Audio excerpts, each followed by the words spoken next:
नमस्कार मित्रांनो, महाराष्ट्रामध्ये पावसाने धुमाकूळ घातलेला आहे। या पावसामुळे आता शेतकऱ्यांचे मोठ्या प्रमाणावर नुकसान झालेले आहे। काही नद्या नाल्यांना मोठ्या प्रमाणावर पूर परिस्थिती निर्माण झाली आहे।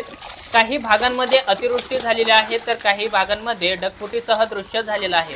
आता याच पार्श्वभूमीवरती शेतकऱ्यांचं मोठ्या प्रमाणावर नुकसान झालेलं आहे। शेतकऱ्यांकडून विनंती केली जात आहे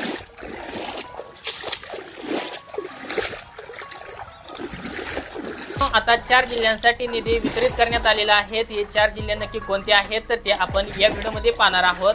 मित्रांनो, तुम्ही ही माहिती बघू शकतात। महाराष्ट्र डीजे आयपीआर यांच्या ट्विटर अकाउंटवरती त्यांनी ट्विट करून ही माहिती दिलेली आहे।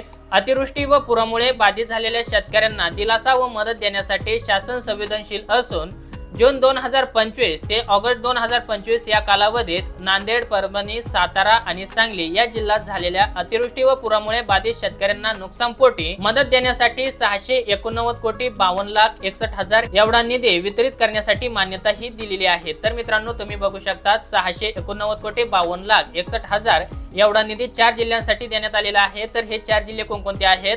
नांदेड, परभणी, सातारा आणि सांगली या 4 जिल्ह्यांसाठी ही रक्कम वितरित केली जाणार आहे। लवकरच शेतकऱ्यांच्या खात्यामध्ये ही रक्कम वितरित होणार आहे।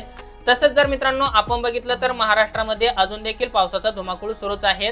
काही भागांमध्ये अतिवृष्टी अजून देखील चालू आहे। ढगफुटीसह दृश्य चालू आहेत। नद्यांना पूर परिस्थिती आलेली आहे। वडे नाले सगळं एक झालेलं आहे। अशा भागांमध्ये देखील आता शेतकऱ्यांकडून विनंती केली जात आहे की लवकरात लवकर पंचनामे करून आम्हाला मदत मिळावी। शेतकऱ्यांचे भरपूर नुकसान झालेले आहे। तुमच्यासाठी अतिशय महत्त्वाची अपडेट होती। तुम्हाला जर हा व्हिडिओ आवडला असेल तर चॅनलला लाईक, शेअर, सबस्क्राइब नक्की करा। तुमच्यासाठी आपण असेच महत्त्वपूर्ण व्हिडिओ घेऊन येत असतो। पुन्हा भेटूया अशाच नवीन माहितीसह नवीन व्हिडिओमध्ये। तोपर्यंत धन्यवाद मित्रांनो। जय हिंद, जय महाराष्ट्र।